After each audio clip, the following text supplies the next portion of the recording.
AEP is extending its $10,000 discount on the price of a new Nissan Leaf through the end of September. The electric utility announced the program in May for its customers, and originally it was to run through June.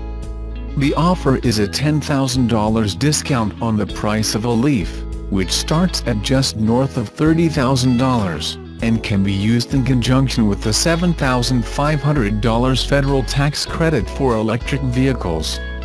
People buying a Leaf must present an AEP bill to a dealership to get the discount. Leaf models are fully electric and not big sellers for Nissan, so stock of dealerships might be limited. What is it? Fiat's retro city car is both a tribute to the original Cinquecento, which turns 60 in 2017, and a modern icon for the Italian brand. Its classic style has proven successful and spawned the larger 500X SUV and 500L small car in overseas markets, forming the cornerstone for the brand. Despite its diminutive size, it's positioned at the higher end of the city car market in terms of price, and competes as a stylish alternative to the better value mainstream minis like the Mazda 2, Kia Rio and Toyota Yaris. There is also a range of high-performance AEP models based on the 500, but we'll focus on the regular models for this review. How many models can I choose from? Fiat offers the 500 in two different body styles, the regular model and the 500C, the most affordable convertible on the market today. Both the 500 and 500C have matching lineups with pop-in lounge models powered by either 1.2-liter or 1.4-liter four-cylinder petrol engine. Neither are very powerful, producing 51 kilowatts per 102 Nm and 74 kilowatts per 131 Nm respectively. It comes standard with a 6-speed manual transmission, but you can option a 5-speed robotized manual for an additional $1,500. Any options that I need to know about? There are lots of personalization options you need to know about. Style is key with the 500, so Fiat offers a range of alloy wheels, stickers, side badges, seats and even key covers to make your 500 your own. Is it expensive to own? It is more expensive than your average city car.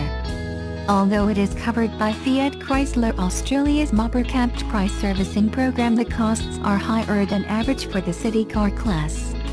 Over the first 3 years you'll pay $1,141.48 for your first 3 visits to the dealership.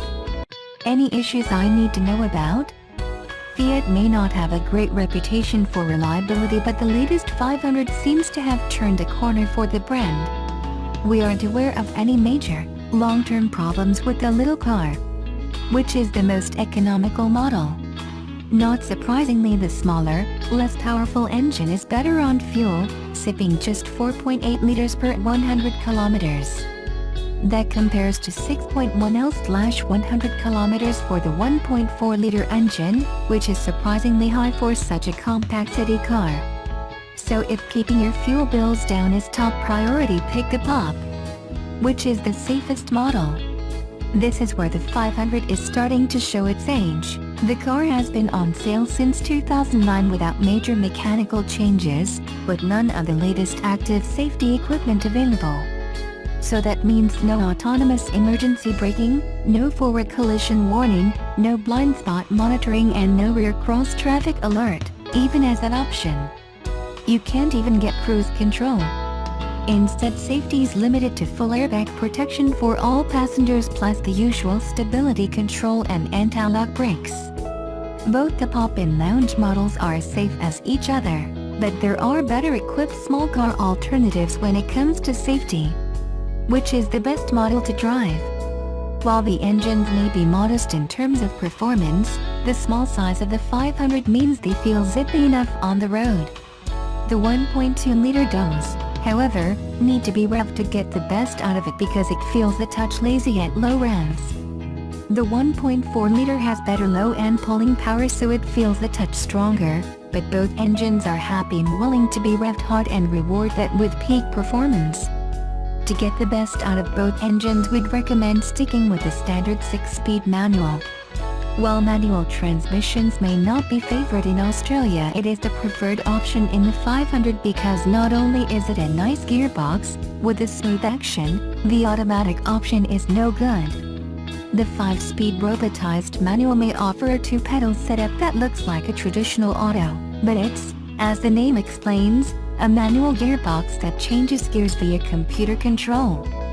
So it generally offers jerky shifts and requires a unique driving style. In effect, you have to drive it like a 2-pedal manual, as you have to preempt the shifts and lift off the throttle to smooth out each change. As for how it drives, again there's not much to choose between the Pop and Lounge. Both offer light but responsive steering and nicely balanced handling, for a city car. It's not class-leading by any stretch, but it rides well for such a compact car. Should I buy one now?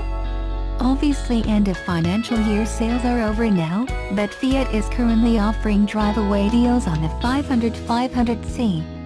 You can get into a Pop manual for $19,000 and a Lounge manual for $21,000, while the 500C Pop can be had for $23,000. Where's the sweet spot? While there isn't much differences, mechanically or safety-wise, to split the Pop and Lounge, our preference is to go for the bigger engined model. The Lounge 1.4 manual is the sweet spot in the range, offering all the style you're after and the best on-road performance thanks to the Pun Gear engine. American truck gets a makeover with limited edition model. The Ram 2500 has toughened up its look with its first local special edition. Australian outfit, American Special Vehicles, which converts the US-built truck to right-hand drive, has added some styling touches to the Ram 2500. A black finish has been extensively applied to the grille, front and rear bumpers, side mirrors and exterior badging.